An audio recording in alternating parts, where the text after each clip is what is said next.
อีกนิ้วลูกน้องจะยอมระนมถวายบังคมขึ้นเหนือเมฆา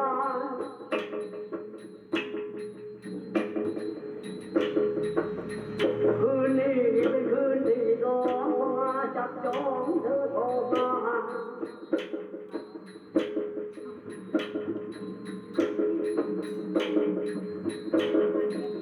เดินพ่อฟังให้เล่นหูแล้วเชิญมาดูให้เต็มตา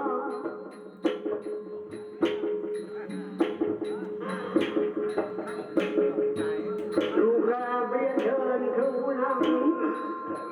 ราเบียนเชิญแล้วครูนังมาดูมาฟังหนังลูกยา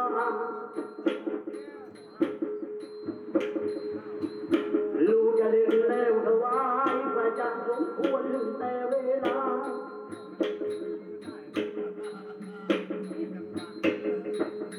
ครูข้างเหนือครูข้างใต้ครูข้างใต้ครูข้างขวาทั้งครูร้องและครูรำครูแนะครูนำครูให้นวิชาเมื่อคืนนี้เป็นคืนที่สองพอมาจับจองเธอครูจ้าลูกใหญ่ประกาศ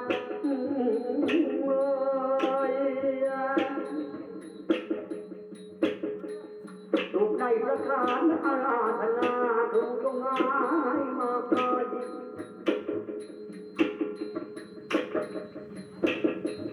อเทพารักสิ่งศักดิ์สิทธิ์ที่สิ่งสถิตที่ลืมที่ใดขอเชิญมาจับจองมาเป็นเจ้าของเธอไว้ไว้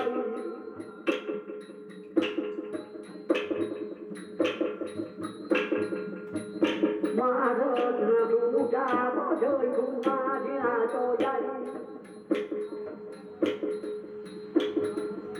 จงมาประทับที่บนศาลหาความสำราญหนังลูกชายลูกจะเล่นถวายพระเจ้าสมควรแต่เวลาเชิญครูเชิญครูชายมาเถิดไว้ไว้ครูชายบรรดาผู้มีมากมายจะชื่อเรียงเสียงใดมันเชิญครูมาจงมารับจงมารอมาเป็นเจ้าของครูชาย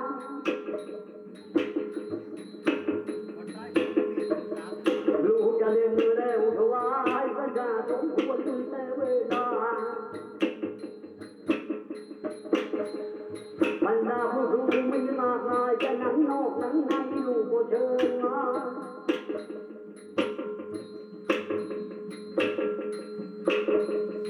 ว่ามาเถิดแล้วผู้ยาจะมัวจักตาแล้วใคร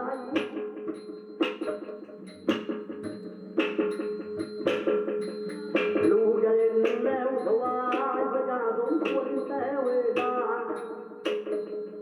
มันจะบินไปมันมันจะพังยังไงก็บกพร่องตรงไหนขอเข้ามาเอาคุณรู้มาแล้วไม่น้อยมานั่งรอคอยอยู่ข้างหน้าคุณรู้มาแล้วถึงมากมายจะเล่นถวาย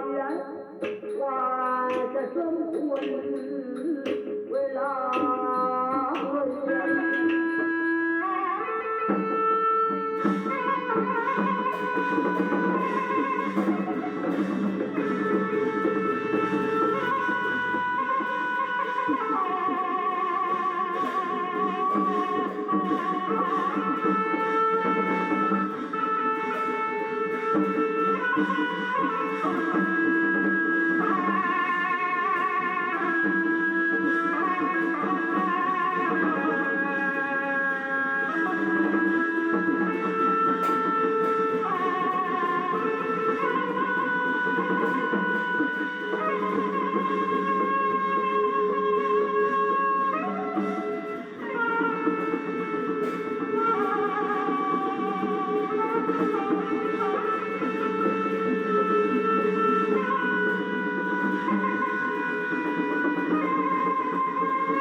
นะโมตัสสะภะคะวะโตอะระหะโตสัมมาสัมพุทธัสสะนะโมตัสสะภะคะวะโตอะระหะโตสัมมาสัมพุทธัสสะนะโมตัสสะภะคะวะโตอะระหะโตสัมมาสัมพุทธัสสะองค์มาสีสวัสดีอาดิโชชัยขอเดชะพระรัตนตรัยสีสวัสดีอาดิมงคล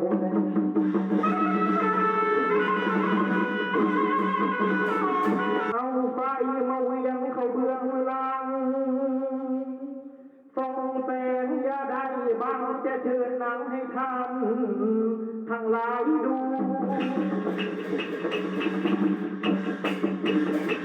เบื้องซ้ายอาจจะไหวเท่าสกันเบื้องขวาพิวันส้มเด็ดพนารายจักรี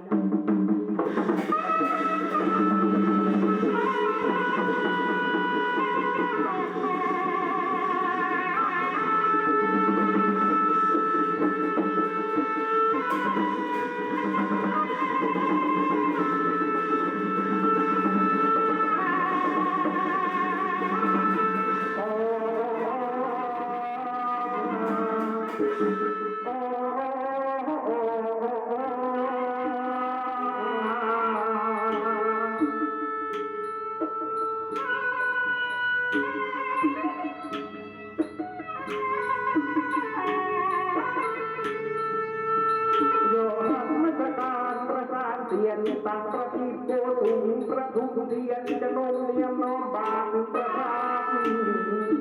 ประดา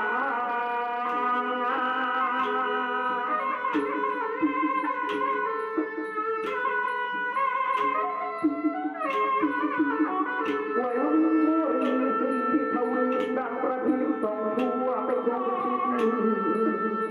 สาห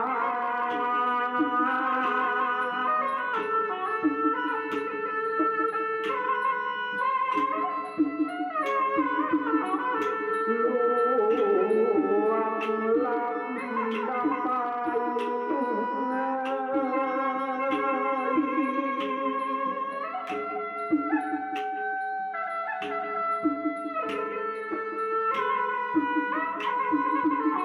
หลวงรับกลับไปในยานาดังรอพระทุกมาอยู่ไรราย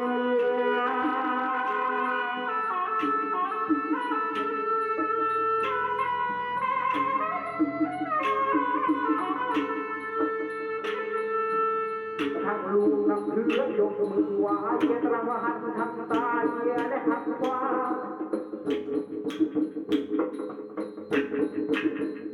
ลูกจะไหวแม่ทอรันเดียวไว้พระพุทธเจ้าเที่ยวไว้แม่คงคา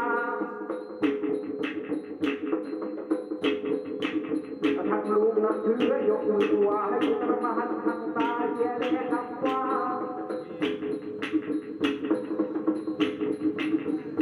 ลูกจะไหวแม่โหตุกมาลูกก็ลงทุกวันลูกขอภาพการขึ้นเรือเกตาท่านมีบุญคุณและเชื่อจุชาวลูกในบริโภควันละตามเวลา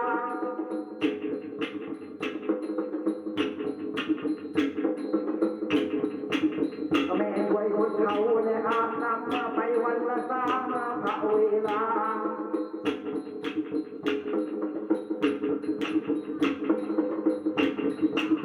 ยุงไม่ให้กินลิ้นไม่ให้กัดแม่คอยมีพันตลอดเวลาเขาสาลาลาเยียเ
ก็จะมาพบกับบัวขาวมันดาไว้กว่าเลยครับนะ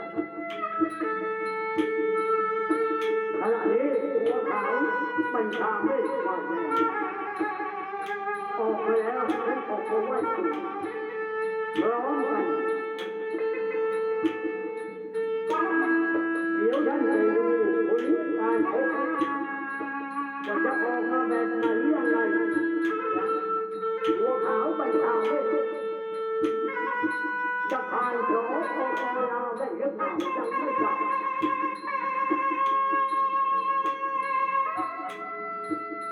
แต่ขณะนี้มวยยังพูดนะยังได้รำถวายครู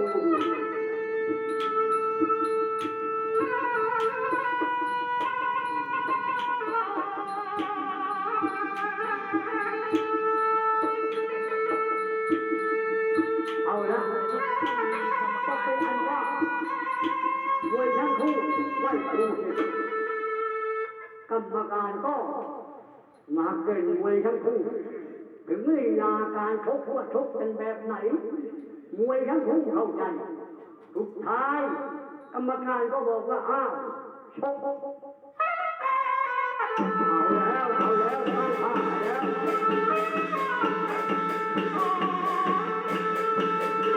แล้วยังรออยู่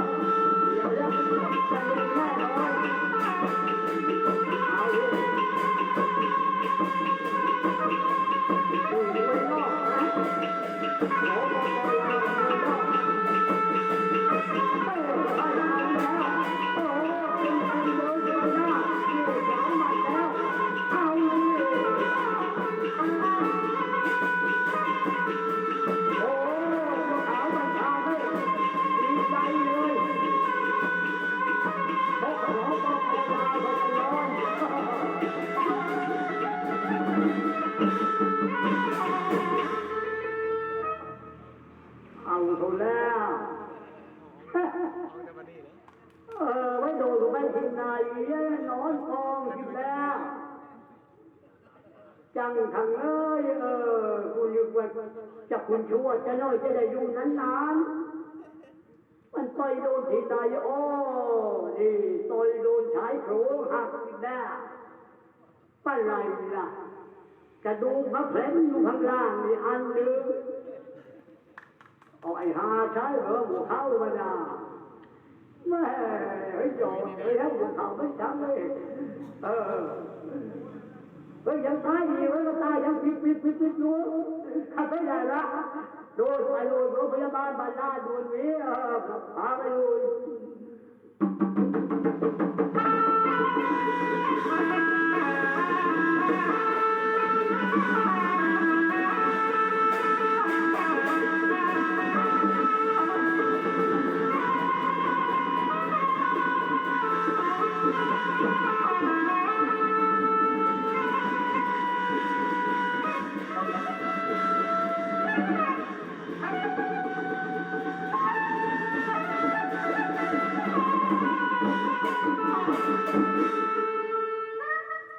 เอาละจากนี้ไปก็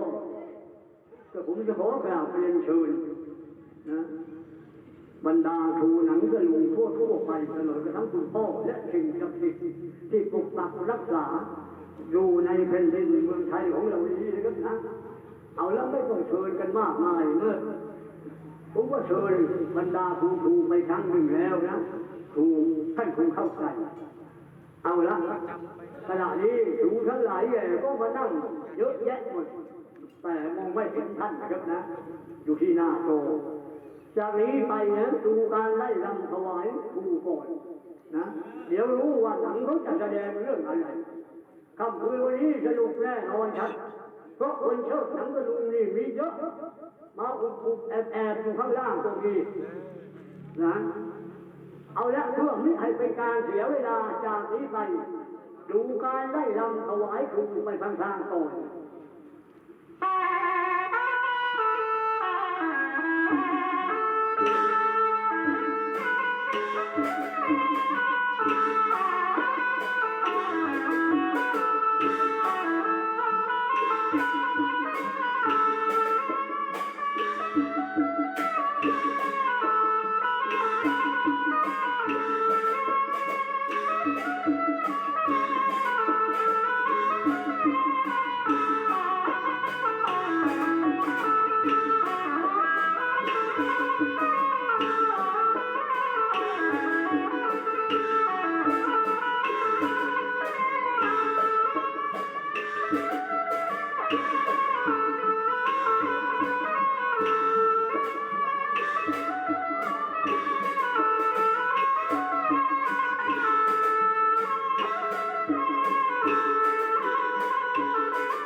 เอาละสวัสดีบรรดา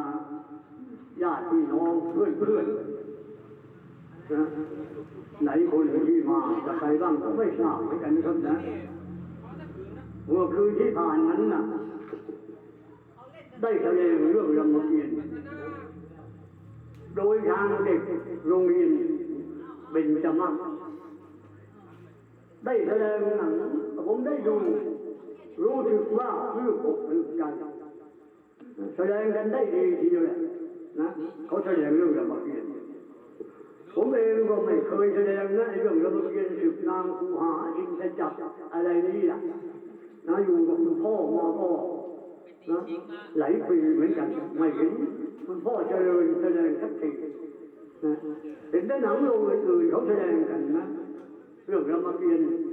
ตอนที่อินทจักรนางคูหาอาสาทศกัณฐ์ออกไปทำศึกเมื่อคืนนี้นะทางเด็กโรงเรียนเป็นจมะได้มาแสดงเก่งนั้นผมต้องเก่งผมยังชมเชยแต่สำหรับค่ำคืนวันนี้ผมก็จะแสดงเรื่องรามเกียรติ์เหมือนกันแต่คงไม่ใช่ต่อไปจากเมื่อคืนนะเป็นตอนอื่นตอนไหนเดี๋ยวท่านรู้แล้วก็บรรดาเพื่อนหนังตะลุงด้วยกันนะที่มานะครับนะจะเวลาเตรียมเนื้อเตรียมตัวนะผมแสดงไม่นานหรอกนะอายุผมมากแล้วมันเหนื่อยนะอายุผมเยอะหรือว่าคุณแก่ยังไม่ตายก็ยังไม่ตายยังเหลือตายอยู่เอาละเพื่อไม่ให้เป็นการเสียเวลาจากนี้ไปโปรดหาความสำราญได้ในท้องเรื่องราชนิพนธ์รามเกียรติ์ของเราสวัสดีครับ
มันแค่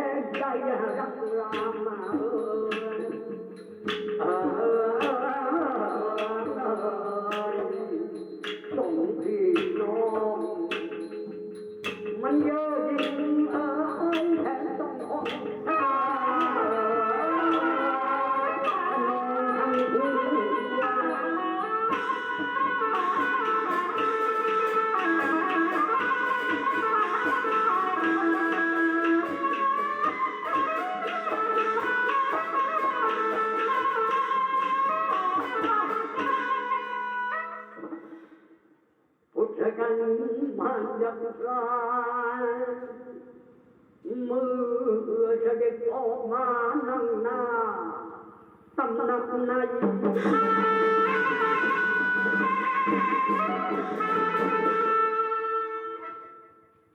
ก็อยู่ทุกข์กัน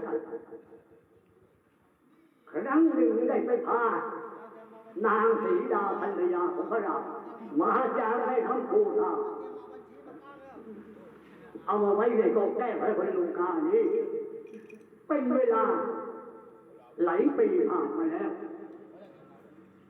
จะต้องทำศึกกับนักรามสงดาซึ่งเป็นเรื่องนี้เขาจะเสียญาติพี่น้องไปไม่รู้ว่าเท่าไหร่ถูกนักรามฆ่าตายหมดเป็นตายร้ายดียังไงเรื่องนี้เรื่องนางสีดาจะไม่ยอมคืนให้กับพระรามเป็นอันขาดว่าเจ็บใจเหลือเกินแต่ในขณะนี้เมื่อ7 วันที่ผ่านมานั้นพญาไม่ลาออกรับพระราชอาชาแต่ก็ยังถูกรักรานฆ่าตายคราวนี้ไม่รู้จะหันหน้าไปพึ่งใครไม่ได้จะต้องเสกต่อฟ้องพระดูปรึกษาพวกเสนาบางคนอาจจะหัวใจมีสติปัญญามันแนะนำช่องทางให้เราได้นี่มันก็ร้ายได้3 องค์จะเด็ดทองเราใจหวานประทุมเสนา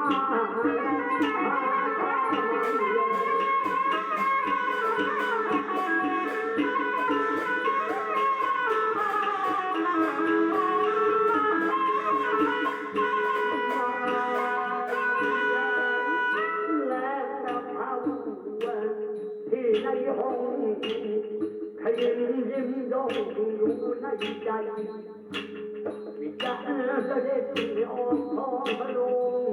ที่มันก็ได้3 องค์ร่างใจมา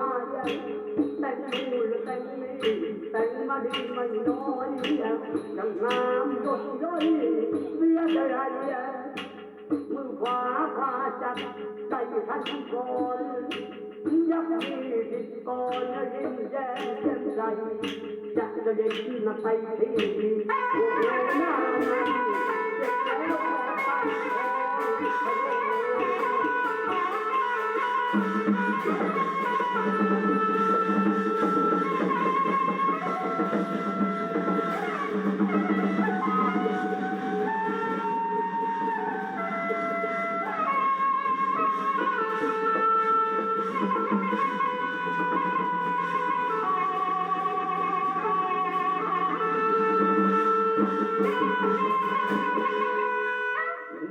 ไอ้ผู้ที่สำคัญนี่มันเป็นราชการยังไงของมันไม่รู้เวลาไม่รู้เวลาไม่รู้หน้าที่ใครรวยอยู่ที่ไหนออกมาหาผู้ชมไอ้รวยอยู่บนฟ้าสำคัญนะลีลามากเรียกร้องแต่ละครั้งแต่ละข่าวกว่ามันจะออกมาได้อีกตั้งนานแสนนานเฮ้ยไอ้รวย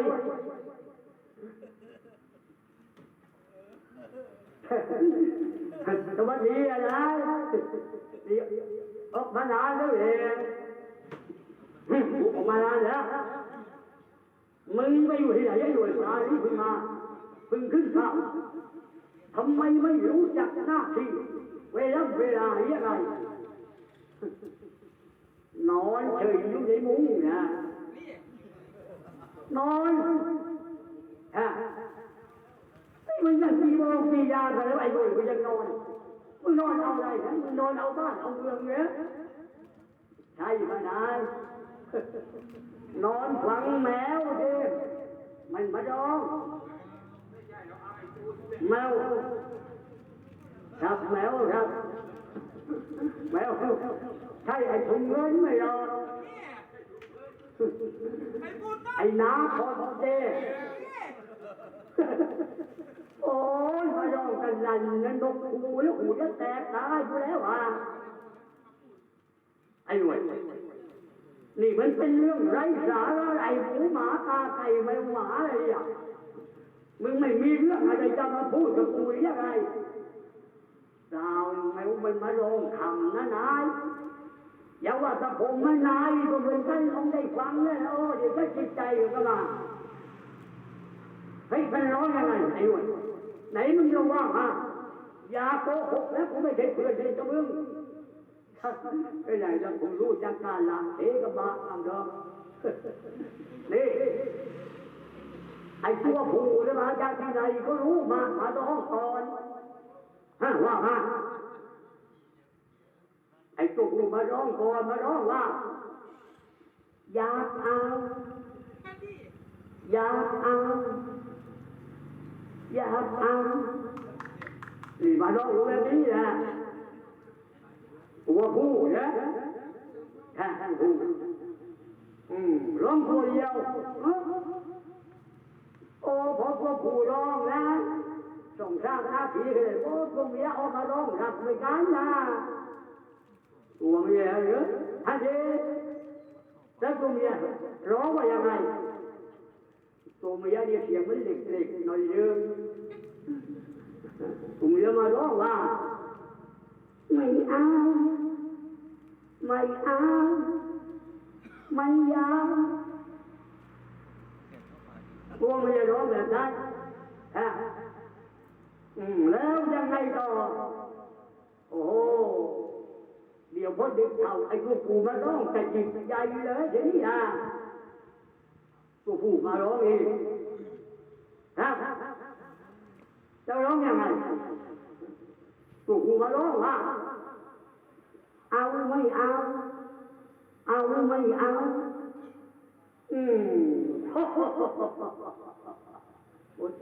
หัวเราะเห็นไหมก็เสียงท่วมหน้าใช่ไหมแล้วหมดเรื่องกันยังไอ้ตัวผู้มาร้องว่าเอาไม่เอาเอาไม่เอาตัวเมียก็มาร้องรับเหมือนกันตัวเมียมาร้องรับอีกอะไรแล้วมันร้องยังไง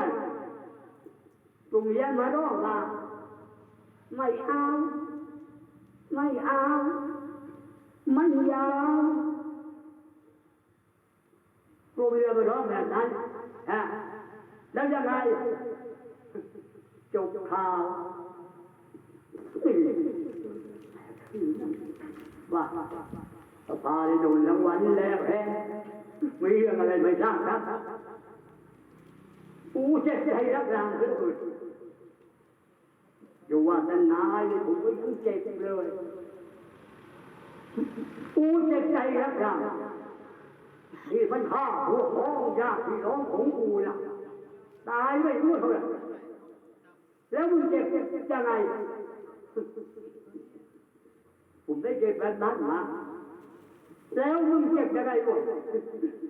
ผมเจ็บท้องขี่กินแล้วแต่ว่าได้เรื่องรู้ว่าผู้จะพังวันนี้นะครับเรื่องอะไรตุลาอะไรไม่ทราบครับเฮ้ยมึงได้ถามมั้ยกูได้ใช้ให้เท้าไม่รุนจังบังกับลิงจะพาออกไปแล้วพระราชอาสาเขาบอกว่าผมจะไม่ฆ่านักกล่าวเขาหายตัวได้ครั้งนี้เนี่ยกูอิ่มอกอิ่มใจยังไงท้าวินจำบังคงจะชนะพระรามพลักษ์และไพร่พลของเราอย่างเด็ดขาดนี่เขาเรียกว่าหมายน้ำโบนาชื่อมันพ่อฟ้าเขียวนะไอ้รวยแค่มึงพูดเองของมึงแล้วกูจะใช้ให้มึงดีตามไปฟังข่าวแล้วก็มีเรื่องอีกประเด็นหนึ่งอะไรนะเวลานี้บ้านเมืองก็แก้ไขคนลูกตาเกิดทำผิดสงคราม กูไม่มีเวลาที่จะพัฒนาบ้านเมืองฉะนั้นมึงไปเรือนจำไปเบิกตัวนักโทษบอกว่ากูให้ออกมาทำงานหากยากถางต้นไม้อะไรหรือต่ออะไรโอ้ยไปเบิกตัวนักโทษออกมาทำการทำงานนั่นเองใช่จับเดี๋ยวแป๊บเดียวผมไปเดี๋ยวเนี่ย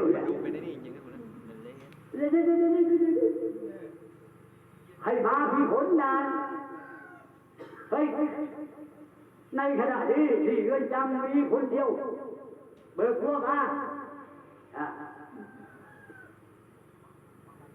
ที่ว่าเขามาไม่ได้เฮ้ยมันต้องมากูใช้แล้วมันต้องมาที่ว่าเขาอยู่เนี่ยว่าไอ้หาวันนี้โอ้จำจ้ามแน่เว้ยถ้าทีเดินคล่องเลยฮะเอาดอกฟ้าหางวันนั้นพยายามผมสภาพจำลงตา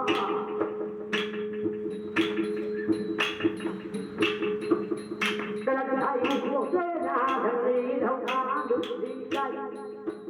บายสะพัดยักษ์นากับเข้าฟางพราไปพักนาย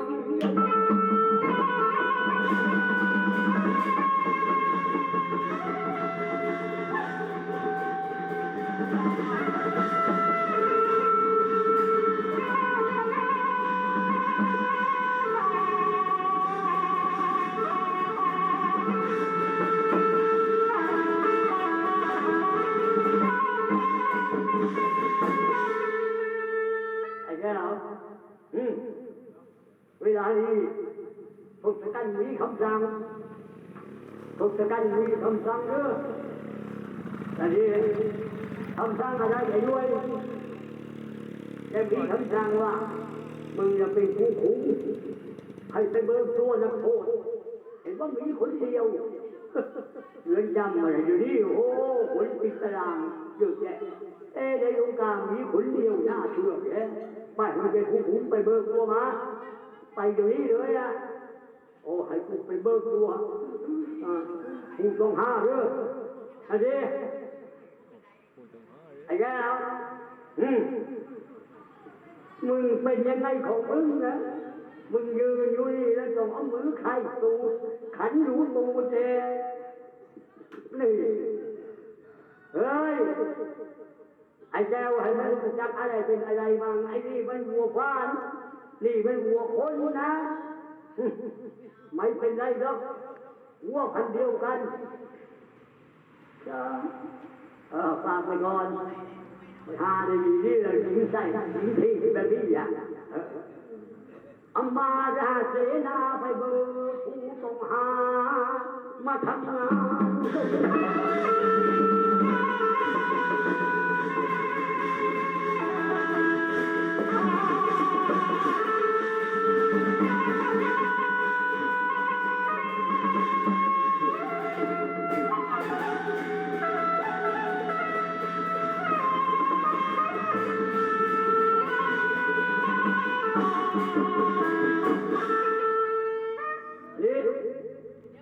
ไอ้เตื้อย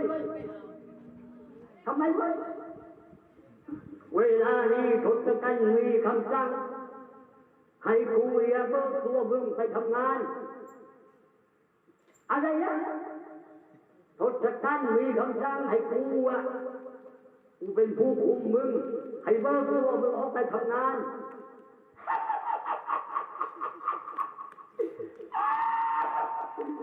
ไปมึงกลับไป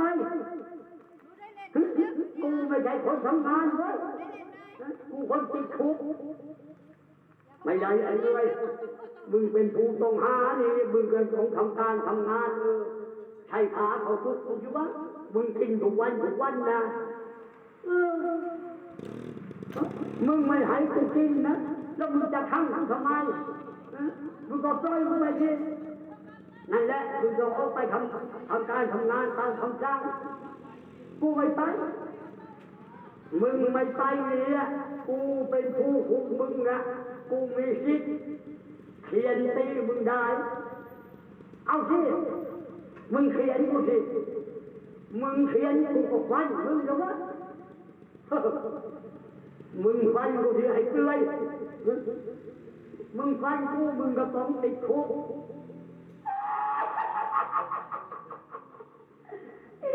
มึงไปพูดที่อื่นไปติดอะไรกันตอนนี้กูติดทุกดูแล้วพี่วะถึงมึงติดอยู่แล้วเนี่ยนะเข้าเพิ่มโพสมึงเองอะไรเพิ่มโพสอะไรกันเพิ่มโทษที่มึงฟันเลยละเพิ่มตรงไหนนะเพิ่มตรงไหนก็กูติดนะกูติดตลอดชีวิตนะวันเดียวก็ไม่เลือกแล้วเพิ่มตรงไหนกูไม่ไปแล้วกูไม่ไปแล้ว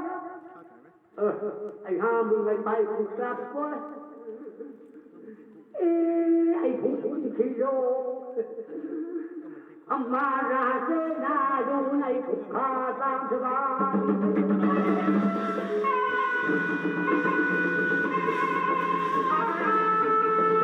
ขอย้อนกล่าวถึงพระราชนั้น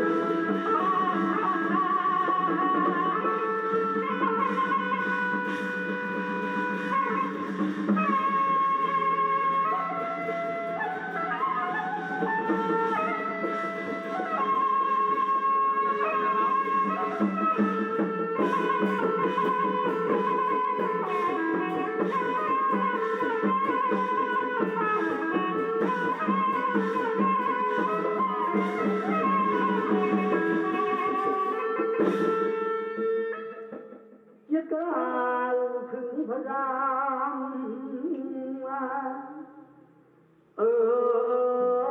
ตามที่ได้กินแต่น้ำตา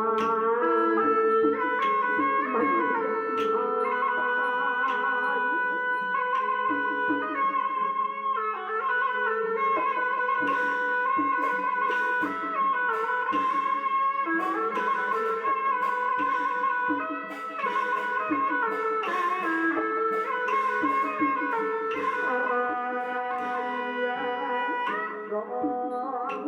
เจ้ารักมันต้องลำบากเสียใจต่อสู้กับยักษ์ร้ายทุกเวลา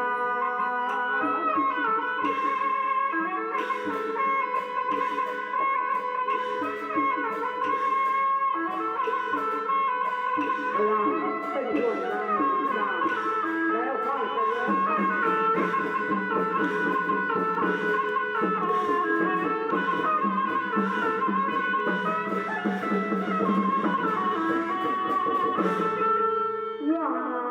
พลังอยู่ในพระพลาน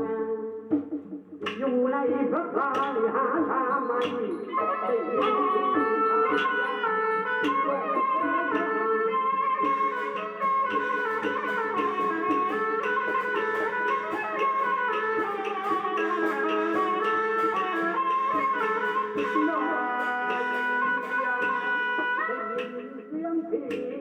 แกยังพันเลยทุกวีทุกวันไม่รู้ว่าเรื่องอะไรจะต้องไปดูเรื่องใหญ่ดูแน่มันแปลกใจแท้ถึงลงให้ทำไมว่าจำได้สักทันวายเจ้ารักผู้ชายพันเรื่องยากมาไว้เย็น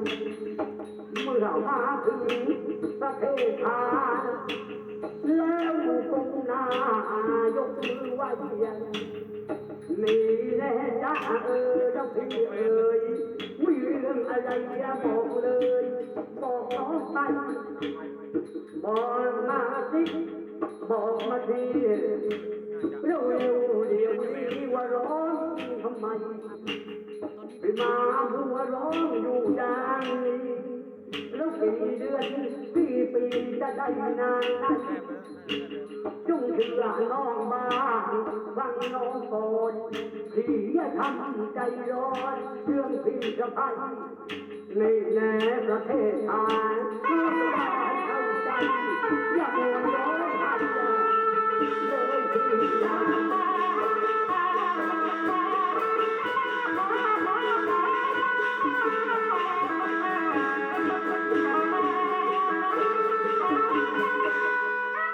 เฮ้ยถวายบังคมครับคุณประเทศชาเจ้าดำขอให้เจริญนะเวลานี้นะเจ้าสู้ลำบากกับที่ทำผิดกับพุทธกันเนี่ยไม่เป็นไรเรื่องนั้นนะจะมีความอดทนจะกระชิดติดตามพี่ไปพยาได้ผีสีดากลับมาขอจะเป็นพี่นะ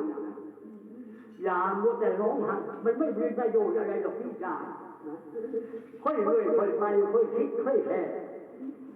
ยังไงต้องได้สีดากลับแน่นอนขอจะเพียงว่าให้พี่มีความพยายามเท่านั้นแหละโอ้ขนาดนั้นเราทำเพียงแต่เมื่อวันคืนนี้พี่จะมีความเจ็บใจไอ้ทั้งหลายพี่จะถูกพยายามไม่รอดจับตัวไป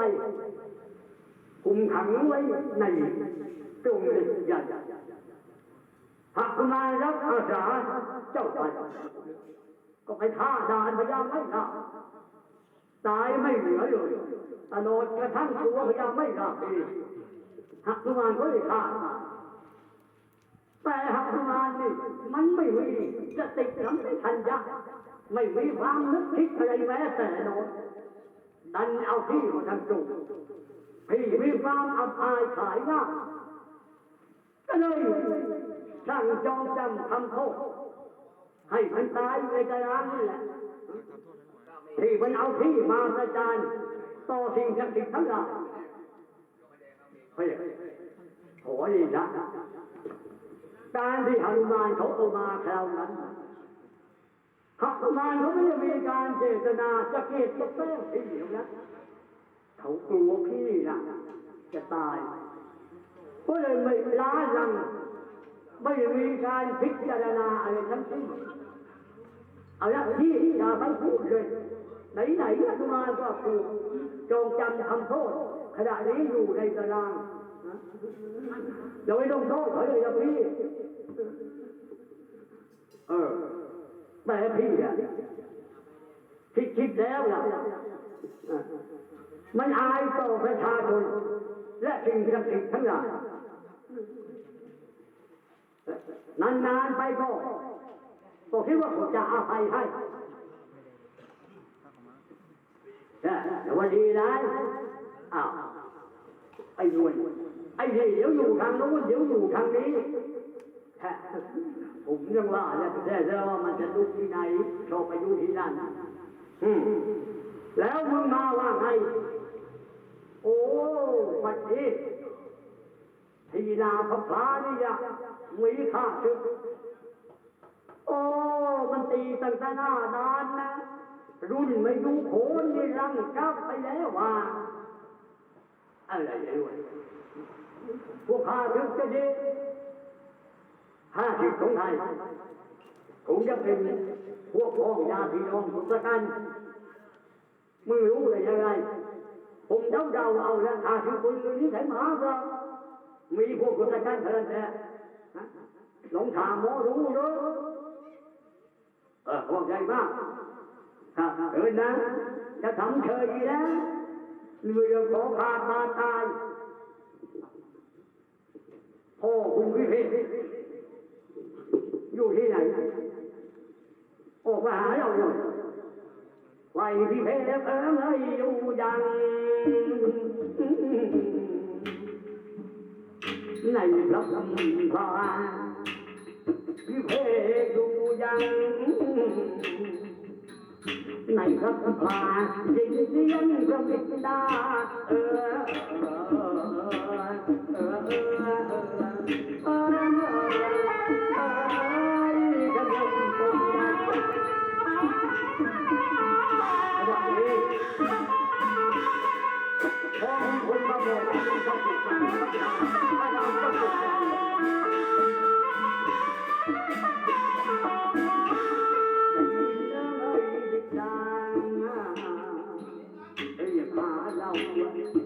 ดินวิญญาณ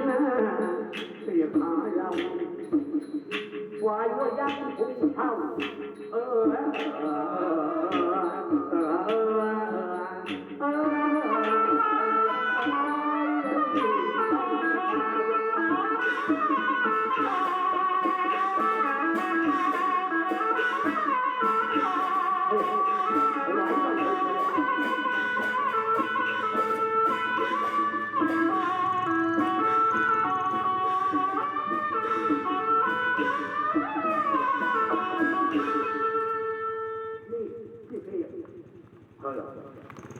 บัดนี้มีคนมาบอกว่าที่หน้าพระพลามีข้าศึกมาไม่เห็นตัวไม่เห็นคนเขาผู้นั้นเป็นใครท่านลงดูลงราสักทีเถอะ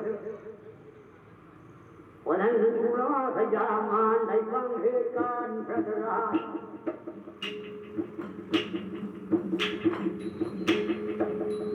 แล้วก็ยิงเราตำราทางนี้เรานา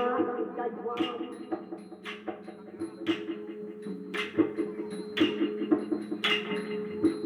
ยิบมันราออกมาดูที่เพลก็รู้ไม่แน่ใจยกดูขึ้นแก่ทูลให้ทูลพระรายีเอหา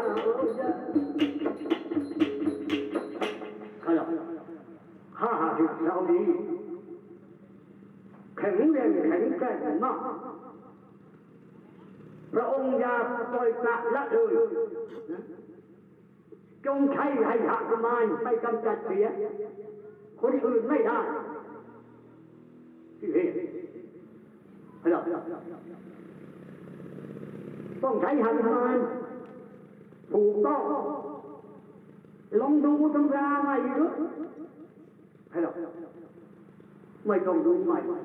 จะดูเมื่อไรก็ยังหนุมานคนอื่นไม่ได้ข้าศึกนี้มาไม่เห็นตัวไม่เห็นคนเวลานี้ใครคน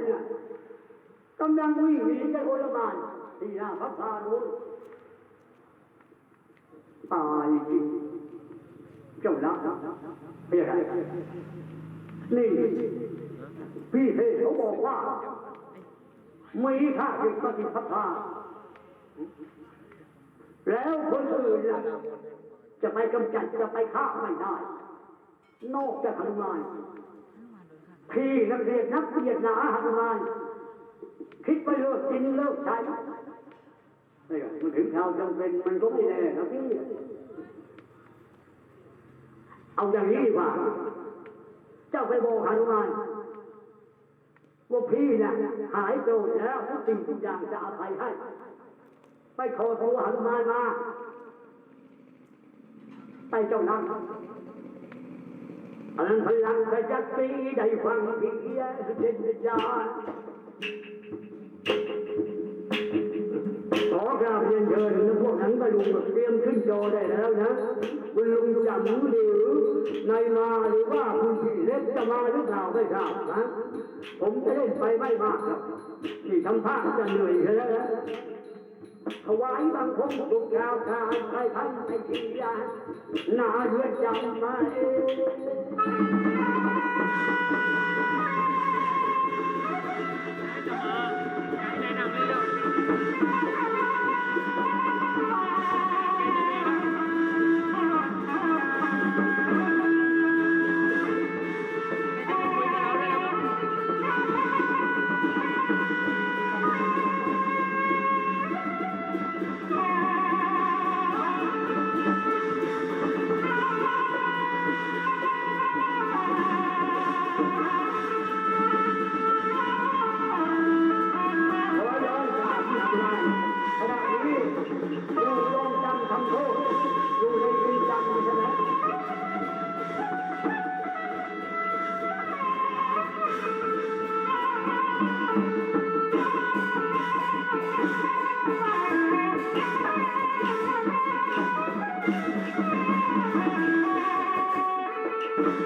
ทุกข์ไม่มีความสุขอะไรกับเขาต้องนั่งโศกนอนเศร้าอยู่ในเรื่องกรรม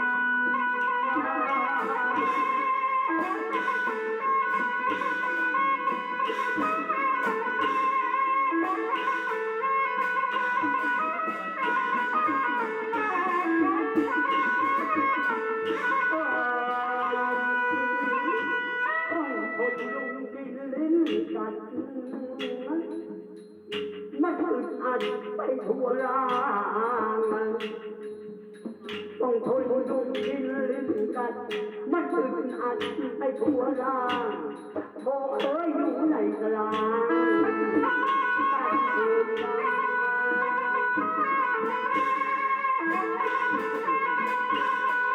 พระเจ้าต้องคนทุกคน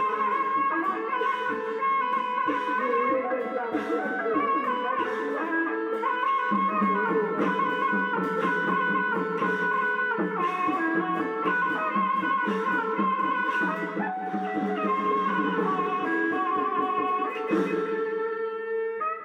รับมาถึงหน้าเรือนจำกำเอ้ยกำไม่จำใจร้องเรียกอุตภา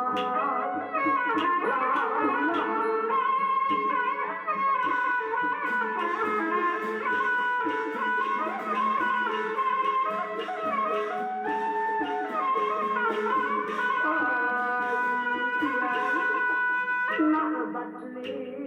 มีค่าดึกมานั่งนึกหมดปัญญานี่ลายที่รักเนื้อบุญหนักฟังเราว่าช่วยสักทีเธอหักมันท่านก็เป็นหลานของตัวข้าแล้วกล่าวคดีไม่ว่าจะตัดสินยา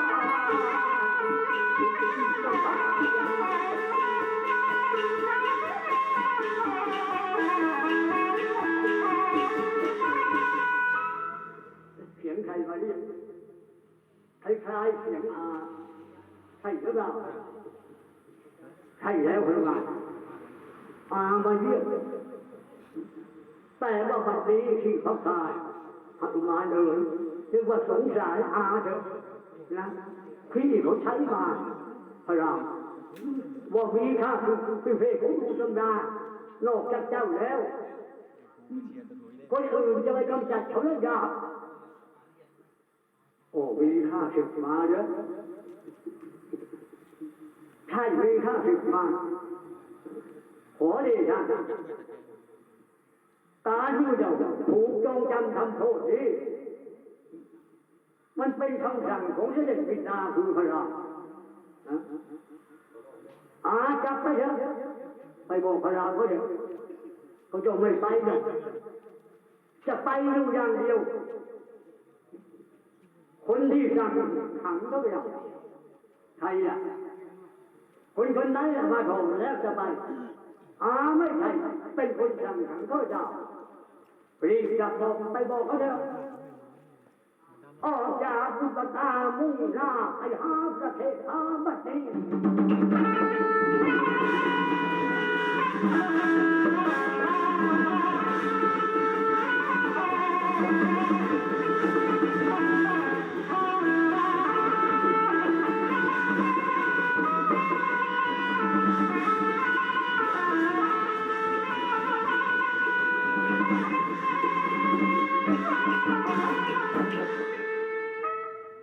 มาแล้วไม่ต้องทำเฮ้ยมาแล้วแล้วไหนหามาล่ะหามาเขาไม่มาเขายกโดดที่แล้วไม่ได้บอกอะไรว่าพี่หายตัวแล้วบอกทุกสิ่งทุกอย่างยกไม่นำมาไอ้ตูดไอ้พี่เขาก็ยอมมาเขามาเหมือนกันแต่ต้องคนที่สั่งขังเขาเนี่ยเขาจะมาก็พี่อ่ะ เป็นคนสั่งขังเขาก็นั่นสิพี่เป็นคนสั่งขังก็ไปขอเขาเนี่ยก็จะไปเขาไม่มาหรอกเจ้านักไปอีกสักครั้งเถอะนะไปอีกสักทีเถอะบอกว่าพี่นะอภัยให้ทุกสิ่งทุกอย่างไปบอกเขาเถอะไม่ต้องไปอย่างพี่มันเสียเวลาพี่ไปหรอกสติทำไมไม่ทราบขอให้นะ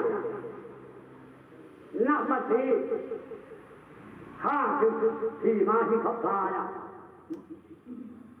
มันใกล้จะคิดเต็มพื้นแล้วยังอยู่อีกแค่50 วาเท่านั้นจะมาถึงตัวพระองค์50 นะ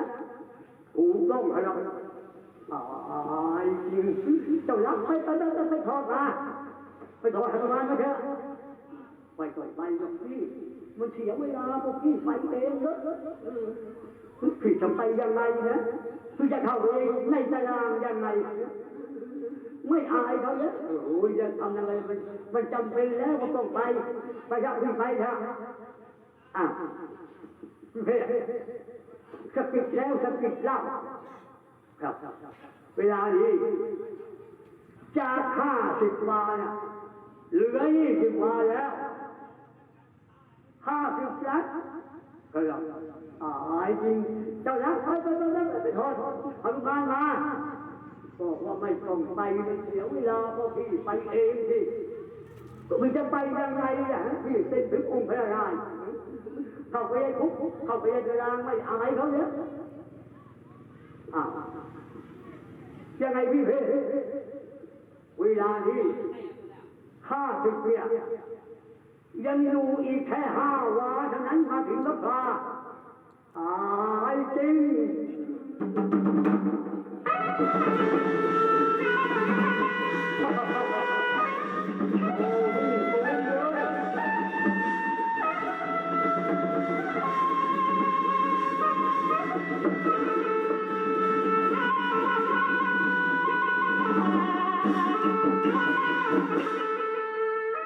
อดใจสักประเดี๋ยวนะขอกราบเรียนเชิญธรรมดาเพื่อนผู้ที่รู้จักนะ